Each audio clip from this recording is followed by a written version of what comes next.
¿Qué tal, Fabricio? ¿Cómo estás? Hola, Sebas, ¿cómo va? Bien, ¿me escuchás bien? Sí, todo bien. Todo perfecto. Perfecto. Tengo acá en mis manos, me ha llegado recién, impresionante, pude hojearlo, pude olfatearlo, el ritual de Jane's Addiction, fanzine de bonus tracks, nuevo epílogo de Peter Hook, un dibujo espectacular de Peter Hook, testimonios de Butch Vig, Bobby Gillespie, Joe Dahian, Sam Vincent y Mark Lanegan.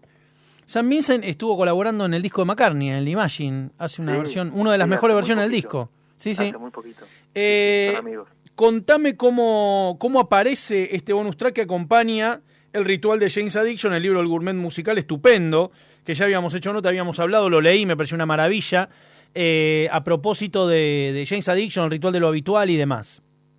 Bueno, buenísimo. Primero, gracias por las palabras. Uh-huh. Sí, el libro, la verdad que tuvo mucho amor de parte de como decís vos, de gente que le gustó mucho, la verdad, así que estoy muy contento por eso. Y me pasaba que había algo hermoso para seguir descubriendo, sentía yo, que es que en el libro habla mucha gente que fue influenciada por Jane's Addiction y a la vez me parecía interesante, 2 años después de que saliera el libro, o 1 año y medio después, poder hablar con una persona que los hubiera influenciado, digamos, que fuera el héroe de ellos también.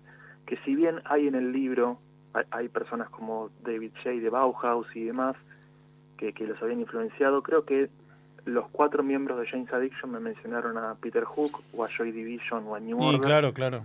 Entonces, me pareció una oportunidad fantástica para hacer como una especie de revisita al libro y de agregarle contenido y que la gente pudiera tener de forma gratuita un fanzine de material extra nuevo para agregarle, digamos, al libro original. No, y además un fanzine que están de los 90, tan de la época, como claro, es un gesto estético que sigue en el concepto dentro de lo que es el ritual de lo habitual, que también al ser un disco que tiene la tapa blanca censurada, donde, digamos, con la Constitución, con el fragmento de la Constitución, tiene esta nueva edición en vinilo, aniversario, digo, es un disco que tiene tantas variantes que me parece que el libro sobre el disco o sobre Jane's Addiction tenga unas variantes, sigue siendo dentro del concepto, ¿no? Sí, aparte que el concepto, digo, el concepto se medio que sigue la línea del libro original. Vos habrás visto la tapa que es muy similar a la del libro original, por eso, para eso, digamos, llamé a Diego Parpaglione, que es el ilustrador que hizo la hermosa tapa original, para replicar un poco el estilo y la onda esa, y no solo hizo la tapa, sino también la contratapa en las que están los demás invitados. Y también para contar... Sí, no, quería saber cómo... Bueno, no, termíname de decir eso porque te iba a preguntar cómo diste con cada uno de ellos. Y fue complejo, digamos, pero a la vez con Peter Hook yo había hecho una entrevista en 2020, sí, en 2020. ¿Cuando vino Vorterix? No, ya después. Claro. Sí, después, ya estábamos en pandemia. Claro. Creo que fue la primera entrevista que hice con pandemia, Uh-huh. habrá sido en marzo, abril. Y después de eso dije, estaría bueno hacer esto, ¿viste? Lo pensé y se fue armando un poco en mi cabeza y lo volví a contactar este año con la idea y no tuvo ningún problema y le encantó. Y es más, leyó el libro obviamente para escribir esto y hace referencia a varias cosas del libro y escribió este epílogo que es grandioso porque aparte cuenta un montón de historias que creo que él mismo tuvo que recordar y que no están en ningún lado. Hay una historia que, por ejemplo, él dice de cómo llegó a trabajar con Perry Farrell años después, sin trabajar con Perry Farrell. O sea, cómo hicieron una colaboración medio rara y las historias que hicieron de cosas locas en las giras, con Porno for Pyros, con Jane's Addiction, y el vínculo que lo une tanto con Perry como con Eric, que en sí están bastante divididos, Perry y Eric, hoy por hoy. Hook, digamos, trabaja con ambos, y trabajó con los dos, y es como... ¿Y Dave Navarro? Y Navarro está ahí, está neutral, digamos, Uh-huh. en ese sentido. Como que los los motores principales compositivos siempre fueron Eric y Perry. Sí, igual la impronta de Navarro es innegable, sí, es una cosa increíble, sí, porque uno, de hecho, en One Hot Minute, cuando se va Frusciante y entra Navarro, los Chili Peppers medio que se parecen a Jane's Addiction, o sea, en algún pasaje, lo cual es lógico, pero es increíble, digo, la diferencia sonora entre Blood Sugar Sex Magik y One Hot Minute es una cosa infernal. Sí, ni hablar. Aparte eran bandas que estaban muy cerca. Era casi como vemos la escena de Seattle, de las bandas de grunge que uno ve y dice, bueno, se criaron más o menos, sí, claro, en el mismo lugar. Acá pasaba lo mismo con ellos, con los Chili Peppers, con James, con Fishbone, con un montón de bandas que estaban ahí y que hicieron un sonido particular que, digamos, cada uno después fue haciendo su camino, pero que uno las escucha y dice, bueno, tiene sentido que realmente eran del mismo lugar y uno encuentra por ahí el mismo espíritu. ¿Pudiste escuchar el material de la caja de Perry Farrell? Sí. Maravillosa, ¿eh? Sí, muy una buena. Cosa increíble, ¿no? Es muy buena. Además que es preciosa la caja, todo lo que hay, todos los demos, todo lo que aparece como concepto, como artista, digo, uno cobra dimensión, digamos, una dimensión bastante cabal de lo que es. Tal cual, eso lo decía él también, lo dijo en varias entrevistas, que faltaba eso, faltaba como algo que reuniera todo eso que él había hecho, porque empieza con Psycom, claro, la caja, el box set, que es la banda que él había tenido antes de Jane's Addiction, y no había mucha información de Psycom, digo, estaba el EP, pero que uno se ponía a indagar demasiado, y después había discos que no estaban en las plataformas, discos del solista. Entonces me parece un gesto muy muy inteligente también esto de compilar todo y decir, bueno, esto es todo lo que hice fuera de Jane's Addiction y Porno for Pyros. No, y aparte es un viaje esa caja, digamos, a las sonoridades. Un poco también pasa cuando uno vuelve sobre los pasos de Jane's Addiction, ¿no? Es un poco un viaje también. ¿Qué le pareció? ¿Sabés si Peter Hook vio la ilustración de la portada? Sí, le encantó. Ah, le encantó. Le encantó verse así, con el bajo a la altura clásica, digamos, con el gesto clásico, las bermudas militares, todo. Todo tal cual, sí, la verdad que Diego lo dibujó perfecto y aparte Diego sabe un montón de música, entonces no hubo ni que decirle, digamos... ¿Cómo hacerlo? Claro, Hook se viste así o es así, es como era, lo hizo tal cual. Y lo mismo con los demás. Yavo, Bobby Gillespie, Butch Wig, Sam Vincent, ¿cómo fueron esos encuentros, digamos, contactarlos para la participación del libro? Bueno, con Butch Wig lo que más me interesaba era plantearle una pregunta que ya está en el libro, medio que ya está respondida en el libro, que era, digamos, qué impacto había tenido en Nirvana, de lo habitual y Jane's Addiction en Nirvana, claro.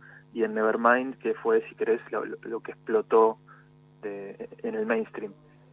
Y Butch Vig cuenta que él siente que había una conexión en Kurt Cobain, sobre todo, en la forma de escribir las letras, en la forma de hacer canciones pop, porque eso es lo que dice él. Sí, claro. Butch Vig, que Nirvana, Jane's Addiction hacían canciones pop, digo, son pegadizos los temas porque son así, digo, por más que después estén distorsionados y sean virtuosos y todo lo que uno quiera, son canciones escritas de esa forma y que a eso y la forma de escribir las letras y el espíritu, él sentía que lo había llevado tipos como Perry Farrell y que ahí veía esa similitud y también en el sonido. Después con Bobby Gillespie le hice una pregunta parecida, pero sobre Screamadelica, que es el disco que Primal Scream sacó. Y sobre todo la influencia de Perry, en lo particular como frontman, como canto, como fraseo y demás, ¿no? Tal cual, porque, digamos, mientras en Estados Unidos estaba la escena alternativa con todo esto, en Inglaterra estaban en la misma, pero con el acid house y con toda la movida esa, que también iba a explotar, digamos, con Screamadelica, que vendría a ser como el Nevermind de esa época en cuanto a impacto, ¿no? En cuanto a, no digo en cuanto a sonido porque no son parecidos, pero sí en cuanto a relevancia de cambiar las cosas.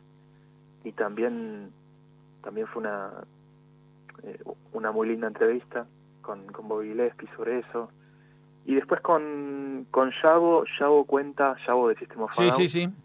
Cuenta, me sorprendió porque si bien yo sabía que él era muy fanático y demás, él cuenta que se pasó de la guitarra primero al bajo por escuchar discos de Jane's Addiction, digamos, escucharlo a Eric y escuchar y sentir por primera vez y decir, bueno, ahí está el bajo, ¿no? Como que Jane's Addiction para Yago lo que hizo fue decir, bueno, pongamos el bajo al frente y que la guitarra, digamos... Bueno, ahí vendría la influencia de Peter Hook. Exactamente, tal cual. Y aparte el toque, la manera de tocar de Peter Hook, Peter Hook toca el bajo como una guitarra. Claro, con la púa, claro, el bajo muy abajo. Rasgueado, evidentemente pan rock, ¿no? La forma. Empezó a tocarlo así porque no tenía suficiente volumen en la sala de ensayo y los tapaban mucho, entonces, digamos, la única forma de escucharse Hook era tocando tonos muy agudos.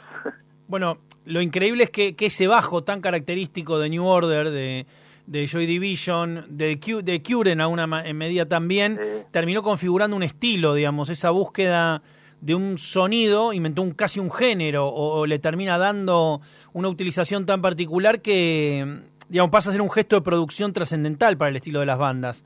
Amén de, bueno, una necesidad. Es como McCartney, digamos, tocando con un bajo sin sustain, tener que agregar líneas de bajo muy complejas, contramelodías y tocar muchas notas para que luzca, para que llene el bajo. Eso terminó, digamos, constituyéndolo en un estilo, ¿no? Una cosa particular que pasa desde, como vos señalabas, lo que puede ser la carencia de volumen. Ni hablar. Sí, digamos, el rock gótico o el post-punk, uno se pone a escuchar y está ahí, el bajo siempre está al frente y es casi una constante. También en los primeros discos de The Cult, por ejemplo, como Lobo, Dreamtime, o bueno, Bauhaus también, que estaban justo en la misma época que Joy Division. Eran bandas que estaban configuradas alrededor del bajo. Por eso ahora la noticia, por ejemplo, de Simon Gallup, claro, dejando de Cure. Dejando de Cure, es como tan fuerte también, ¿no? Porque es el alma muchas veces. Digamos, pasó algo muy parecido a lo que pasaba con los Stones. Uno sabía que si estaba Gallup y estaba Robert Smith, era de Cure, más allá de los cambios. Entonces, bueno, es como un golpe fuerte. Volviendo un poco al fanzine, ¿cómo trabajaron con la gente del Gourmet Musical? Digo, ¿cómo está planteado esto? La gente que tenga el libro ya, ¿dónde consigue el fanzine? ¿Cómo es este complemento? El fanzine es gratuito, es edición totalmente limitada. De hecho, vos recibiste creo que una de las primeras, literalmente, que salieron de imprenta. Me encanta. Se imprimir hace un ratito, así que tenés el ejemplar 0001. Qué lindo. Y se consigue de forma gratuita por ahora en las redes de la editorial, que es @gourmetmusicalediciones en Instagram. La gente puede participar. Teniendo el libro o no, eso es importante remarcarlo, que no hace falta haber leído ni comprar el libro para participar y para leerlo, porque es información complementaria, es información que no se spoilea nada y que muchas veces sirve para entrar, ¿no? en el disco o para entender un poco más la escena, si uno, por ejemplo, no está tan metido en el disco y quiere ver de qué va o por qué fue tan importante. Creo que es un buen acercamiento por lo que dicen estos personajes, ¿no? Por lo que dice Lanegan también, Saint Vincent. Creo que las palabras de ellos son excelentes y solamente tuve que, obviamente, dejarlos hablar y después repreguntar, pero en ese sentido compilar las respuestas, porque lo que cada uno aportó fue increíble. ¿Qué feedback tuviste del libro, más allá de lo que te dijo Peter Hook, Perry Farrell, digamos, ¿qué te pasó con lectores, con lectoras, con gente que te haya escrito? ¿Algo que te haya sorprendido? Sí, pasaron muchas cosas lindas. Lo primero fue la Feria del Libro, apenas salió, que fueron un montón de invitados geniales. Éramos en el panel éramos como 7 personas, de las cuales estaba Leandro Donoso, que es el director de la editorial, y aparte músicos de Ataque, de los Cadillacs, Julio Brejnet de Betamadre tocó canciones grunge y alternativas. Después de la Feria del Libro fuimos a presentarlo a Chile, y en Chile pasó algo que también fue bastante raro para mí y que es como uno de los puntos más altos de mi vida, que fue que Stephen Perkins, el propio baterista, no solo estuvo en la presentación en Chile, sino que además tocó en la Qué lindo. presentación. Sí, fue algo sorpresa, que lo veníamos hablando con él, pero él dijo, bueno, no digan nada porque yo voy a hacer una clínica allá y Sí. esto es una cosa extra, pero voy a estar y armen una batería. El sueño del pibe Bueno, total para vos. No te puedes imaginar, no te puedes imaginar lo que fue ese viaje para allá, y increíble. Y después vino la pandemia, teníamos más cosas para hacer. Si venía, obviamente, Perry... Sí, si hubiera estado Lollapalooza, claro, evidentemente. Te iba a decir eso. En marzo de 2020 la idea era seguir un poco eso con la presencia Cuando de venga Perry Perry, por favor, me cuelo atrás tuyo y voy con la caja esta mítica Dale. Ritual de lo Habitual y que me lo firme, me pongo a llorar ahí. Ya recibió el libro igual, ya lo tuvo los primeros días. Sí, pero vamos a ver a Perry. Sí, pero Sí. Pero necesitamos la foto con Perry, hay que ir a ver a Perry, loco. Está, o sea, la foto de Perry con el libro, digo, esa ya está, Sí. fue como la primera, pero sí, la otra te la puedo gestionar hay que firme Perry la caja, me pongo a llorar. No, la rúbrica de Perry en esa cajota hermosa. Esa caja es todo. Y bueno, después de eso, un montón de mensajes, que para mí eso es lo más lindo, de gente que... Fans, gente que agradecía que haya un material así, ¿no?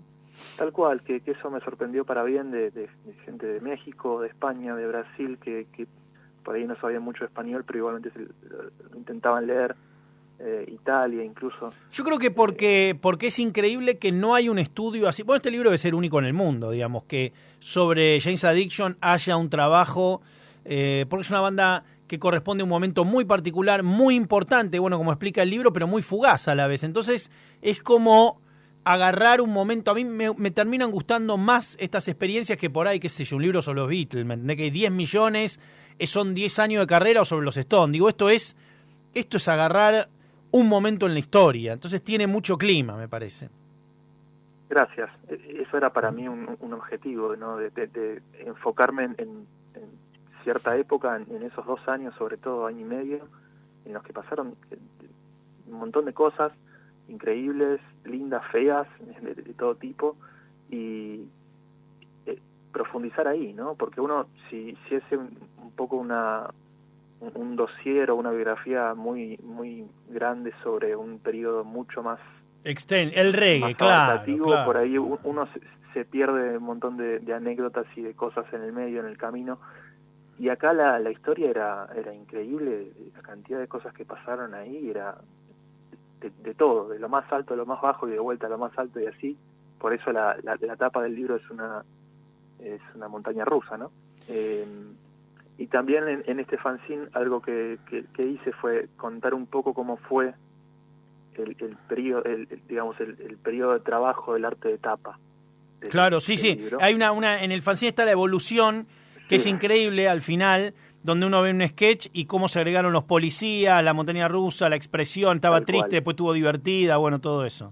El boceto y demás, y también cuento que hay varios easter eggs que seguramente te gustarán. La gallina. La gallina, ¿no? Para encontrar, digamos, hay varias referencias que están presentes en la tapa del libro, y lo lindo era eso también, que de lejos por ahí parece un libro infantil, si uno quiere, en cuanto al estilo de la ilustración, amigable, y uno se va acercando un poco y ya ve los policías con las esposas, empieza a ver la jeringa, ¿viste? Ya empieza a cambiar un poco la perspectiva. Entonces eso también estaba bueno. Si uno lo ve en una vidriera de lejos, dice, bueno, este es un libro... Bueno, es muy parecido a lo que pasa con la portada del Ritual de lo Habitual, que no se entiende si es corpóreo, si es una pintura, hay un montón de easter eggs también, hasta que uno entiende finalmente es un trío, bueno, todo lo que hablamos, ¿no? Que se comenta también adentro del libro. Tal cual, que de lejos parecen unos muñequitos inofensivos, claro. Y de cerca empezás a ver todo lo que hay. Todo lo que hay. Sí. Muchas gracias, Fabricio, por esta charla, por los libros, el fanzine, para completar, y obviamente estamos aquí para lo que necesites. Bueno, lo mismo digo, así que bueno, cuando venga Perry, obviamente estamos... Porfa, cuando venga Perry estoy ahí, necesito llevar mis cosas. Dale. Muchas gracias. Dale.